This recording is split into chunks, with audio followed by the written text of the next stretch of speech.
This video contains sensitive content regarding infidelity and emotional distress. Viewer discretion is advised. If you've experienced betrayal or emotional challenges, this story may be triggering. However, it's also a chance to connect, reflect, and know that you are not alone. Please take care of yourself while watching. Let me paint a picture for you, a moment that feels as vivid to me now as the day it happened. I was sitting in our living room, the hum of a cartoon playing in the background as our kids ran around laughing. It was one of those perfectly normal, peaceful family evenings. My wife was sitting a few feet away, glued to her phone. I glanced over and caught the faintest smile flicker across her face. I wanted to believe it was nothing, just her scrolling through social media or chatting with a friend.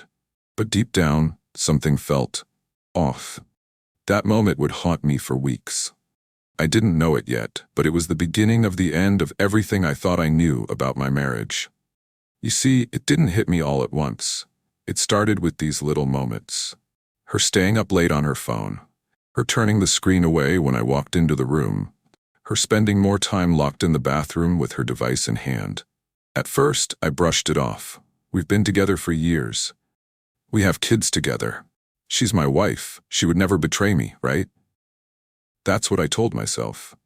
But there was this nagging voice in my head, something's not right, and as much as I tried to silence it, that voice only grew louder. It followed me around like a shadow, creeping into every quiet moment.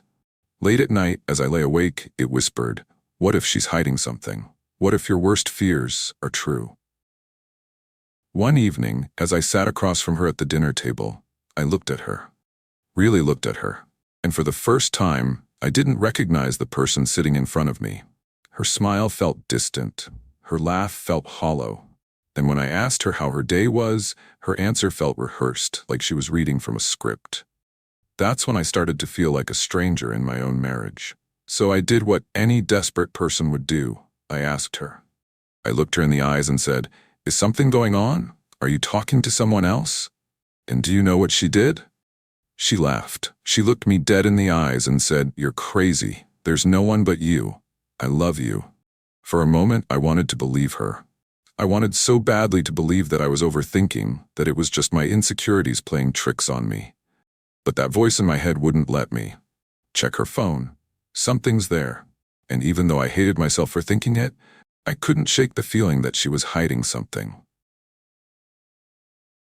Then came the night that changed everything. She had fallen asleep early, her phone sitting on the kitchen counter. I stood there, staring at it, my heart racing. Part of me wanted to turn away, to leave it alone and pretend everything was fine. But another part of me, the part that couldn't take the lies anymore, reached out and picked it up. What I found made my stomach drop. There they were, messages to another man, explicit messages, pictures, videos. They told each other they loved each other.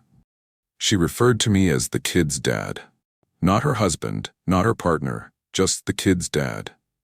Do you know what it feels like to be reduced to a title in the life of someone you've given everything to? It's like the air was sucked out of my lungs.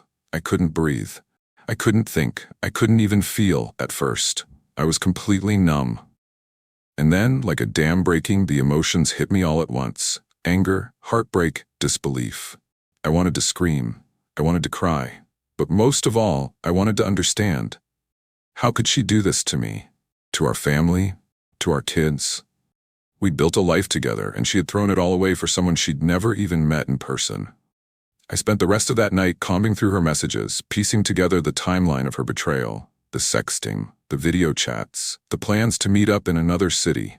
It wasn't just an affair. It was an entirely different life she'd been living. One where I was nothing more than a background character, a convenient prop in her story. If you've ever been in this position, you know exactly what I'm talking about. That moment when your world comes crashing down and you realize that the person you trusted most has been lying to your face. It's one of the most isolating, soul-crushing experiences anyone can go through. But I'm here to tell you, you're not alone. There are so many of us out there picking up the pieces and trying to figure out how to move forward. If my story resonates with you, if you've ever felt this kind of pain, I want to invite you to subscribe to this channel. Here, we're building a community where we can share our stories, support one another, and find strength in the face of betrayal. You don't have to go through this alone. Together, we can heal, rebuild, and come out stronger on the other side. But finding out about the affair was just the beginning. The lies she told, the excuses, the gaslighting. It was like being stabbed over and over again, each new piece of information cutting deeper than the last. And in the next part of this story, I'll walk you through how I confronted her and the shocking way she tried to justify it all. Trust me, you're not going to want to miss it. You know, looking back, I realized the signs were there all along. Not big, glaring signs, not at first, but those tiny little shifts in behavior. Changes so subtle you almost feel crazy for noticing them. But let me tell you, when you love someone, when you've shared your life with them, you can feel it in your gut when something's wrong. At first, it was little things. She'd laugh at her phone more than usual. Not just a quick chuckle, but those soft, lingering smiles that told me whatever was on the other side of that screen meant something. She started keeping her phone with her all the time. She'd never done that before. I mean, we've always been the type of couple to leave our phones lying around. I never had a reason to think twice about it until she stopped doing it. It was suddenly glued to her hand, like an extension of her body. Then there were the late nights. Nights when she'd stay up long after I'd gone to bed. I'd wake up around midnight or 1 a.m. and find her sitting on the couch with her phone, her face illuminated by the screen. I'd ask her why she was up so late, and she'd just shrug it off. Just scrolling, she'd say, but the way she said it felt off, like she was trying too hard to sound casual. That emotional distance? That came slowly. At first, it was as if she was distracted, preoccupied with something. I'd ask her a question and she'd respond without looking up from her phone. Or I'd try to have a conversation with her and she'd give me those one-word answers that didn't really go anywhere. I remember one day, I told her something exciting that had happened at work. Something I would have normally shared with her, knowing she'd light up and celebrate with me. But this time, she barely reacted. She just nodded and said, "That's nice," and went back to whatever she was doing on her phone. It was like I wasn't even in the room, like I didn't matter anymore. And then there was the dismissiveness. That was the part that hurt the most. Anytime I tried to bring up how I was feeling, how I was noticing these changes, she'd shut me down. She'd call me paranoid or insecure. She'd say things like, "You're overthinking this," or "Why do you always assume the worst?" And at first, I believed her. I mean, who wants to think their spouse is lying to them? It was easier to tell myself I was imagining things. I'll admit it. I wanted to believe her. I wanted to believe that everything was fine and that I was just being overly sensitive. I mean, we'd been together for years. We had 3 kids together. We'd been through so much as a couple. Why would she throw all of that away? But then, the doubts started to creep in. It wasn't just her behavior. It was the way she started talking to me. It was like every little thing I did irritated her. If I asked her a question, she'd snap at me. If I tried to help around the house, she'd roll her eyes or make some sarcastic comment. It was like I couldn't do anything right anymore. And the intimacy? That was the biggest red flag of all. She stopped wanting to be close to me.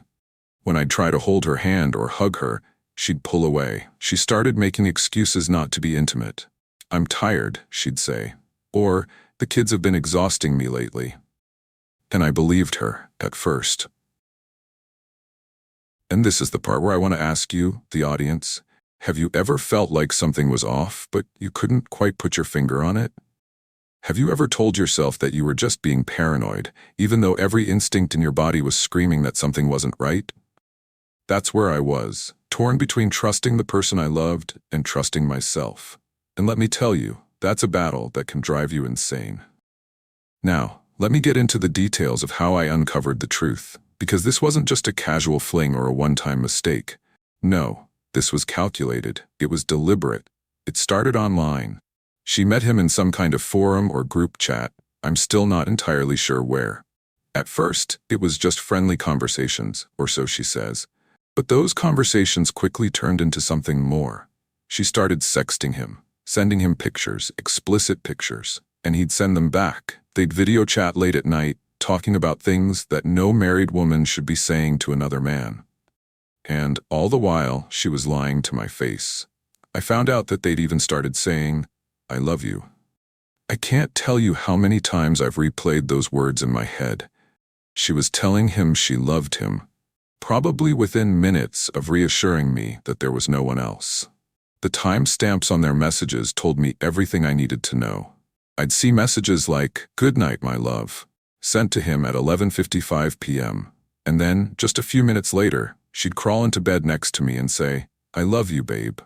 It was like she was living two lives, one with me and one with him. And as if that wasn't enough, I found messages where they were planning to meet up. She was going to fly to another city to be with him. She was making arrangements to leave me and the kids behind, even if only for a weekend, to pursue this affair. I can't even describe the feeling of reading those messages.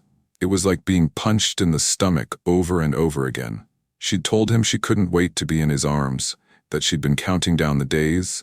She even told him what she was going to wear. And the worst part?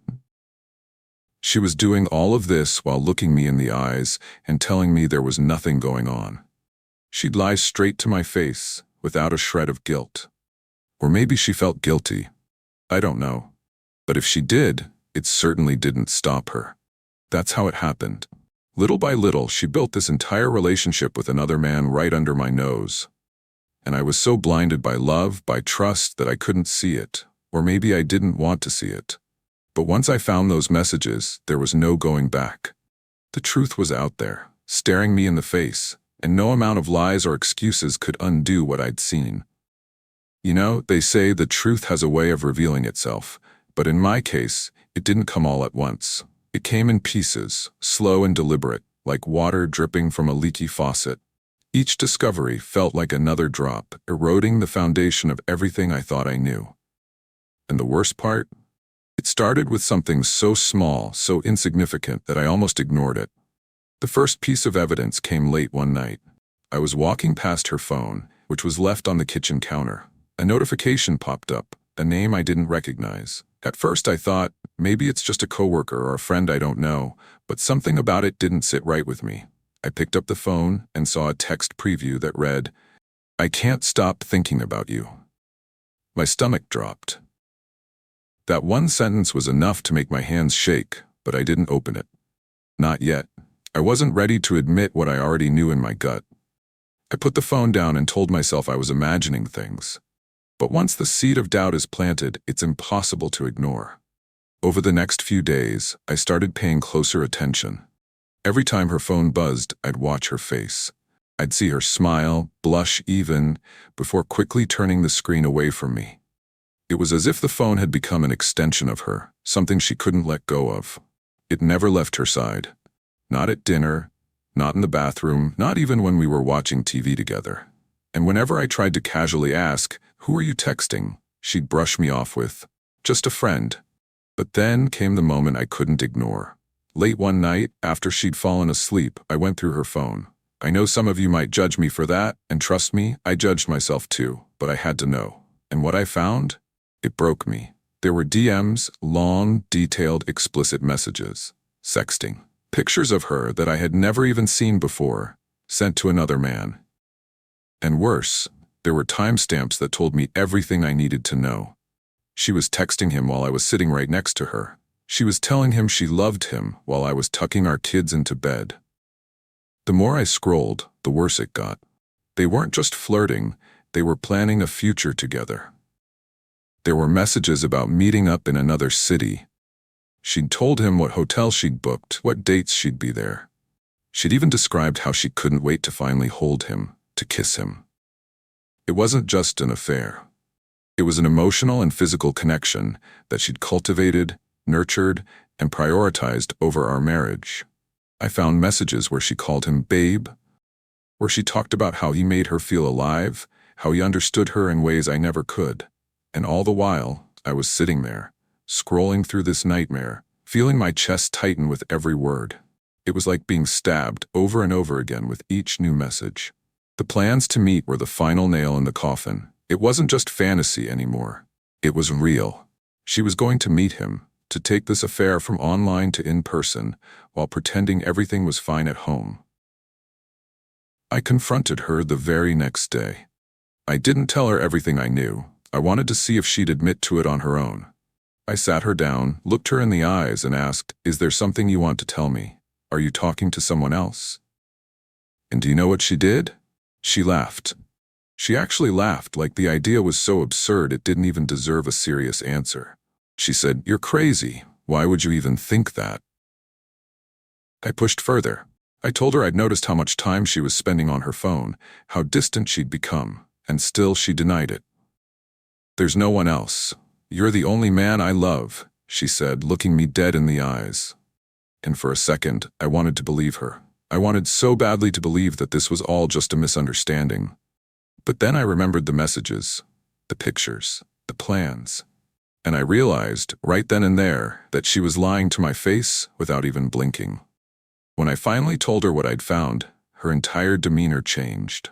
She didn't cry or apologize. Instead, she got defensive. She tried to twist it around, saying things like, "Why were you going through my phone? Don't you trust me?" It was classic gaslighting. She wanted me to feel like I was the problem, like I was the one who had betrayed her trust. And for a moment, it almost worked. That's the thing about gaslighting. It makes you question your own reality. But I knew what I'd seen. There was no denying it. After that conversation, I felt like my entire world was crumbling, piece by piece. I spent hours replaying everything in my mind, trying to figure out where it all went wrong. Was it something I did? Was I not enough for her? How could the person I loved, the person I trusted most in this world, do something like this to me? The pain was unbearable. It wasn't just the betrayal, it was the lies. The constant lying, even when the truth was staring her in the face. It made me question everything. Every memory we'd shared, every promise we'd made, it all felt tainted. Like none of it had ever been real. And then there was the anger. The kind of anger that makes your hands shake, that makes your chest feel like it's on fire. I wanted to scream at her, to tell her how much she'd hurt me, how much she'd destroyed, but I couldn't. Not with the kids in the house. I had to hold it together for their sake.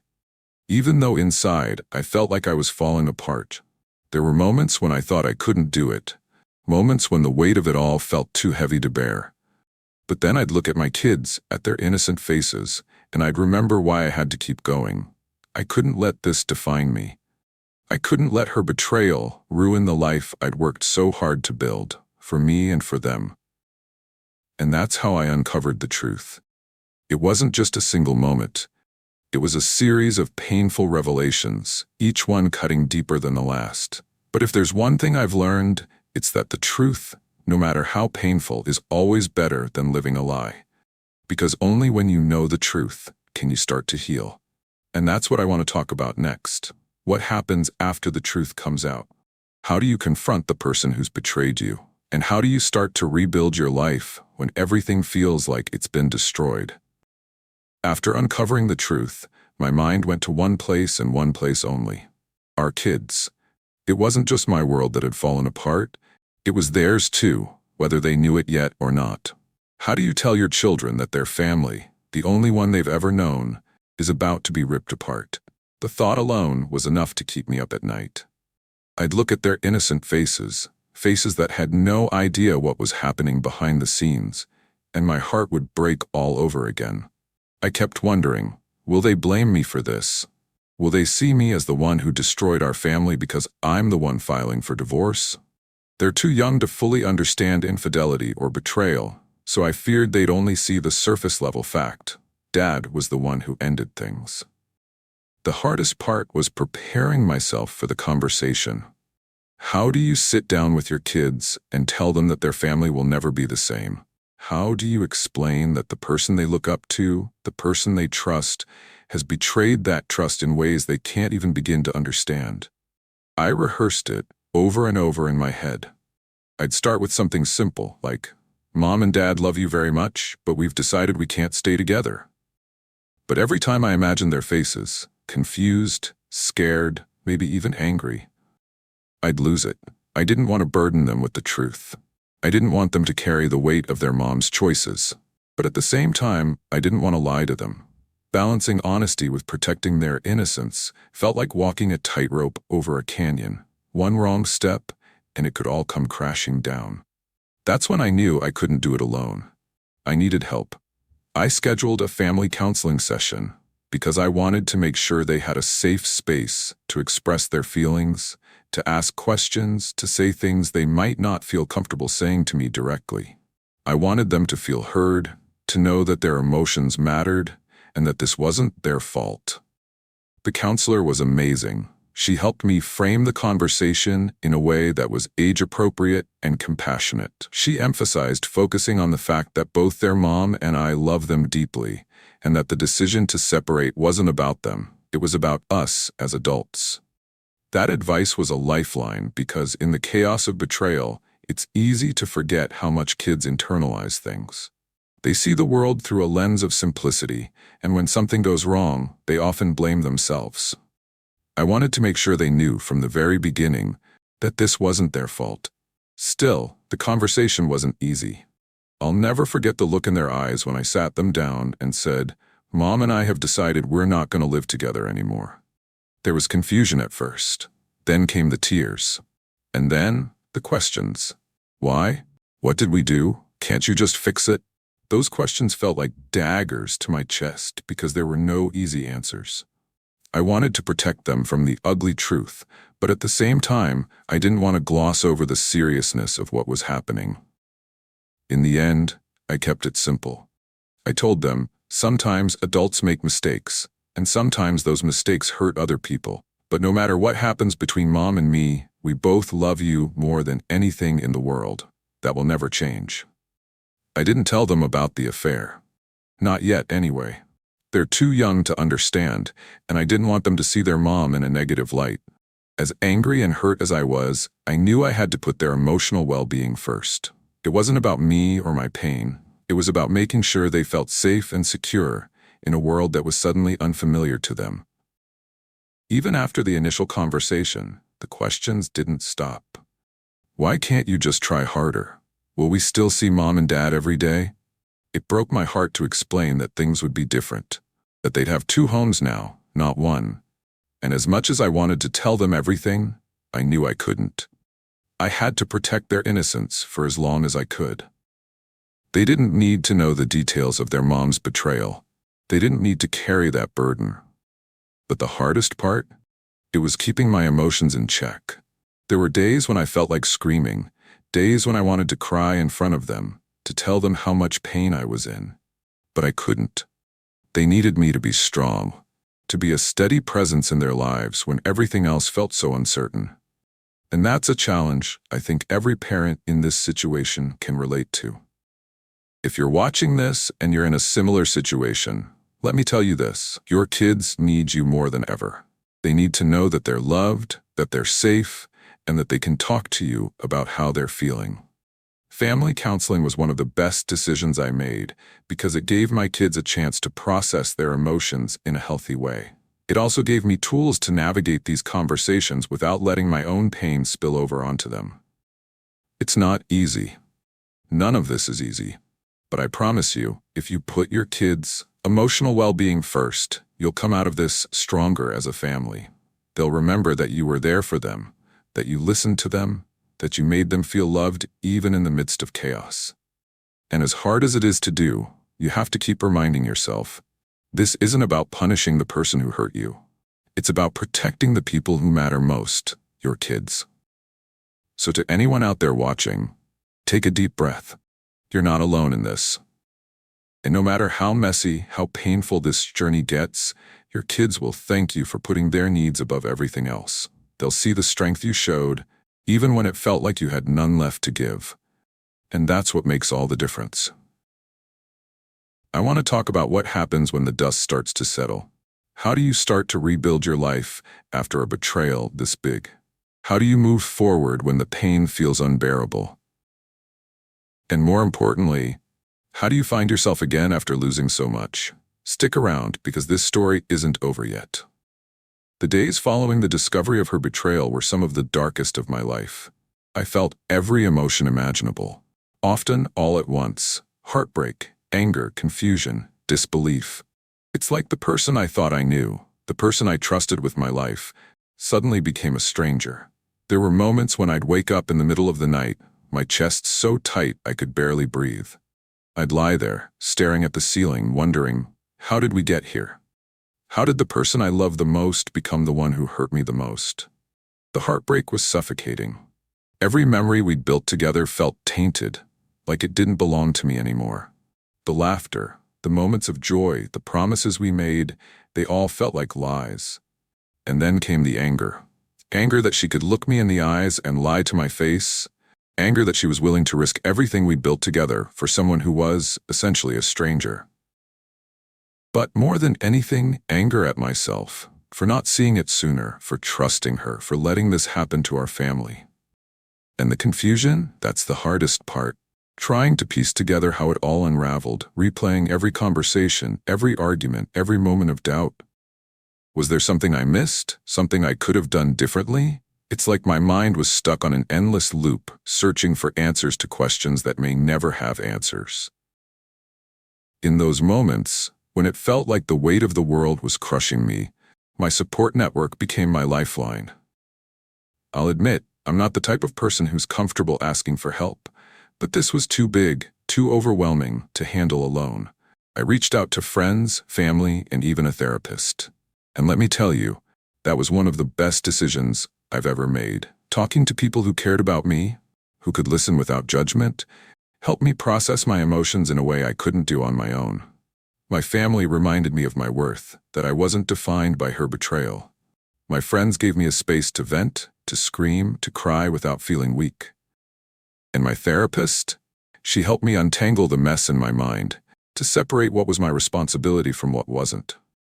For anyone going through this, I can't stress enough how important it is to have people in your corner. You can't do this alone, and you don't have to. Whether it's friends, family, or even strangers in a support group, finding people who understand and care can make all the difference. The first step in healing was acknowledging that I couldn't change the past. What was done was done. I couldn't go back and unsee those messages, undo the betrayal, or pretend it didn't happen. But what I could do was decide how I was going to move forward. And that started with therapy. In therapy, I learned to confront my emotions head-on, to sit with the pain instead of running from it. My therapist gave me tools to process my anger and heartbreak in a healthy way, rather than letting it consume me. She also helped me recognize that this wasn't about me, not my shortcomings, not my failures. Her choices were her own, and they didn't define my value as a person or a partner. I also started journaling. At first it felt silly, writing down my thoughts and feelings like a teenager. But over time, it became a powerful tool for reflection and growth. There's something about putting your emotions on paper that makes them feel more manageable, less overwhelming. On my worst days, I'd write letters I'd never send. Letters to her, to the man she cheated with, even to myself. And with every word, I felt a little lighter, a little more in control. But perhaps the most important step was rediscovering my self-worth. For so long, I'd defined myself as a husband, a father, a provider. And while those roles are important, they're not the entirety of who I am. I had to remind myself that I'm more than the betrayal I endured, more than the pain I felt. I started doing things I loved again, things I'd forgotten about in the chaos of marriage and parenthood. Whether it was going for a run, picking up an old hobby, or simply spending time with friends, every small step felt like reclaiming a piece of myself.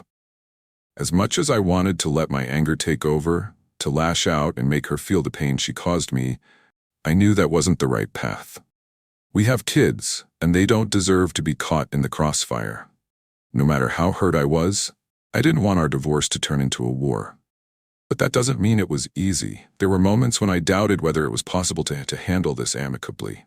Moments when I wanted to yell, to accuse, to make her understand the depth of the damage she'd done. But every time I felt that urge, I reminded myself of one simple truth. The way I handle this will shape the way my kids see me, see us, for the rest of their lives. That was enough to keep me grounded, even when it felt impossible. Now, I know some of you watching this are in the same place I was, or maybe you're just starting to come to terms with the betrayal in your own life. And if that's you, I want to share a few things that have helped me cope so far. Maybe they'll help you too. First, let yourself feel everything. Don't try to bury the pain or pretend it doesn't exist. It's okay to cry, to scream, to grieve the life you thought you had. Healing starts with acknowledging the hurt. Second, don't isolate yourself. Reach out to people you trust, friends, family, professionals. You don't have to go through this alone. And if you don't have anyone to turn to, look for support groups or online communities. Sometimes, strangers can offer the kind of understanding you need. Third, take care of yourself. I know it's hard when you're in the middle of a storm, but don't forget to eat, to sleep, to move your body. Even small acts of self-care can make a big difference. And finally, remind yourself that this isn't the end of your story. It's a chapter, a painful one, yes, but not the whole book. You're stronger than you think, and you will get through this. Navigating emotional pain after a betrayal like this is one of the hardest things you'll ever do. But it's also an opportunity to grow, to rebuild, to rediscover who you are. And if you're watching this and feeling like you'll never get past the hurt, I want you to know, you're not alone. There's light on the other side of this darkness, even if you can't see it yet. And together, we'll find it. Looking back, this journey has been one of the hardest, most painful experiences of my life. Betrayal isn't just about losing trust in someone you love. It's about losing the life you thought you had, the future you were building, the version of yourself that felt secure and whole. It's a complete shattering of everything you believed to be true. And putting those pieces back together? It takes a kind of strength I didn't know I had. One of the hardest lessons I've learned is that no one is immune to betrayal. You can do everything right, love someone with your whole heart, and still, they might hurt you. That realization is crushing, but it's also freeing in a way, because it reminds you that their actions are not a reflection of your worth. They're a reflection of their own choices, their own flaws, their own pain. Another lesson I've learned is that healing isn't linear. Some days, you'll feel like you're moving forward, and other days the pain will hit you out of nowhere, like a tidal wave.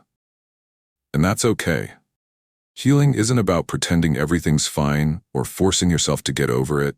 It's about giving yourself grace, allowing yourself to feel what you need to feel while still choosing every day to keep going. But perhaps the most powerful lesson of all is this. Betrayal is not the end of your story. It might feel like it in the moment. It might feel like everything good has been ripped away from you. But it's not. It's a chapter, a painful, messy chapter, yes, but one that can lead to something better, something stronger, something more authentic. For me, that something is rediscovering who I am outside of the relationship. It's finding joy in small moments, reconnecting with the people who truly love and support me, and rebuilding a life that feels honest and whole. It's not easy, and it doesn't happen overnight. But every step, no matter how small, is a step toward a brighter future. I know there are people watching this right now who are going through the same thing, who feel broken, lost, and unsure if they'll ever be okay again. And if that's you, I want you to know something. You're not alone. You are not the only one who's felt this kind of pain. And most importantly, you are stronger than you think. It might not feel like it now, but there is light at the end of this dark tunnel. There's a version of you waiting on the other side of this pain, stronger, wiser, and more resilient than you've ever been. And I promise you, you will get there. One day at a time, one step at a time, you will rebuild. And when you do, you'll look back and see that this wasn't the end of your story. It was the beginning of a new one. I also want to take a moment to invite you to share your story. If you've been through something similar, or if you're going through it right now, leave a comment below. Tell us how you've navigated the pain, what's helped you heal, or even just how you're feeling. This is a space for honesty, for vulnerability, for connection. You never know. Your words might be exactly what someone else needs to hear to get through their darkest moment. And if you're looking for more support, more stories, or just a reminder that you're not alone, I encourage you to subscribe to this channel. Here, we're building a community of strength and resilience, a place where we can share our pain, but also our hope, because no one should have to go through this alone. To those struggling with betrayal, this may be the hardest thing you've ever faced. The kind of pain that makes you question everything, that makes you feel like you'll never be whole again. But as someone who's been there, I want you to know that this pain, it's also an opportunity to rebuild something stronger for yourself and for your loved ones. It won't be easy. There will be days when it feels impossible. But I promise you, the strength you need is already inside you. And one day you'll look back at this moment and see how far you've come. You'll see that the pain didn't break you. It built you into someone stronger, someone wiser, someone who knows their worth. Thank you for watching, for listening, and for being part of this journey. You are not alone, and you never will be. Keep going, one step at a time. You've got this.